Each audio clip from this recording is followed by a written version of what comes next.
yang nanya ini tentang GIAA ya. GIAA gimana? Jadi GIAA ini termasuk salah satu perusahaan BUMN.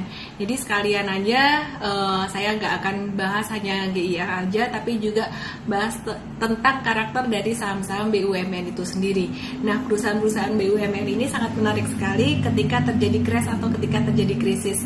Di tahun 2008 waktu itu ada banyak banget saham-saham BUMN yang waktu itu sempat naik luar biasa ya. Jadi terjadi satu recovery setelah pemerintah menyarankan untuk perusahaan-perusahaan BUMN tersebut melakukan buyback, dan ketika terjadi buyback saham-sahamnya langsung naik signifikan ya. Jadi pemerintah selalu mencoba untuk memberikan stimulus buat banyak hal ya, termasuk juga untuk perusahaan-perusahaan BUMN ini didukung oleh pemerintah. Nah, kemarin baru aja kan kita tahu ya, Himbara ya, Himpunan Perbankan Milik Negara itu seperti BRI, kemudian Bank Mandiri dan juga BBNI itu juga ditolong oleh pemerintah dengan diberi uang. Sebenarnya bukan diberi, ini uang ini dalam bentuk deposito supaya bisa dikelola dan bisa dikembangkan. Jadi itu adalah sebuah hal yang sangat baik sekali. Jadi ada keuntungan tersendiri ketika kita berinvestasi pada saham-saham perbankan gitu.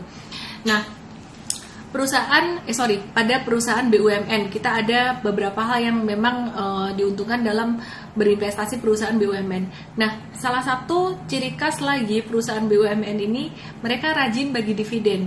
Jadi kalau teman-teman mau investasi jangka panjang, beli perusahaan-perusahaan BUMN ini rajin bagi dividen. Jadi yang suka dividen ya beli perusahaan BUMN, bukan perusahaan yang berkembang. Kalau growing company itu jarang bagi dividen. Kenapa? Kalau growing company yang untuk swasta biasanya laba yang didapat itu akan digunakan untuk pengembangan lagi. Biasanya capexnya gede atau uang untuk pengembangan budgetnya tuh gede gitu. Perusahaan apa aja sih yang termasuk perusahaan BUMN? Ya, ada BRI, kemudian Bank Mandiri, BBNI, terus kemudian ada Semen Indonesia, terus kemudian ada Garuda Indonesia ya. Terus ya, kira-kira yang gede-gede itu teman-teman ya yang bisa dipilih untuk investasi jangka panjang. Sebenarnya ada banyak ya, cuman yang menarik untuk diinvestasi jangka panjang ya itu. Terus kalau untuk Garuda Indonesia ini saya lebih pilih untuk trading, sedangkan yang lain tadi boleh untuk investasi gitu. Termasuk juga TLKM itu juga ya salah satu BUMN juga gitu. Nah, kalau Garuda Indonesia ini menarik banget pola untuk jangka pendeknya ya, jadi untuk trading ini masih masuk watchlist kita gitu. Oke, terima kasih udah nyimak. Saya Ellen May, semoga informasi yang saya berikan bisa bermanfaat buat teman-teman semuanya, dan pesan dari saya adalah tahun 2020 ini jangan sampai teman-teman tidak berinvestasi saham, karena ini lagi murah-murahnya ya. Jadi investasi yang lain gimana?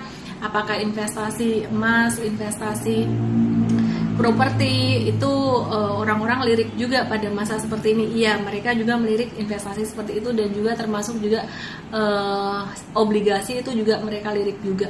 Namun jangan lupa untuk investasi saham ini jarang-jarang banget peluangnya bisa dapat saham-saham yang bagus-bagus dan terdiskon.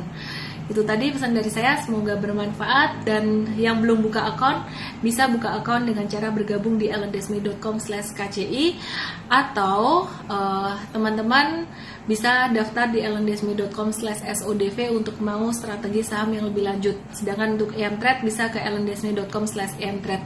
Nah, untuk KCI ini gratis, dan teman-teman bisa mendapatkan informasi langsung tentang perlindungan investor dari PT Bursa Efek Indonesia, dan juga bisa buka rekening saham karena kita bekerja sama juga dengan banyak sekali teman-teman anggota bursa atau sekuritas di seluruh Indonesia.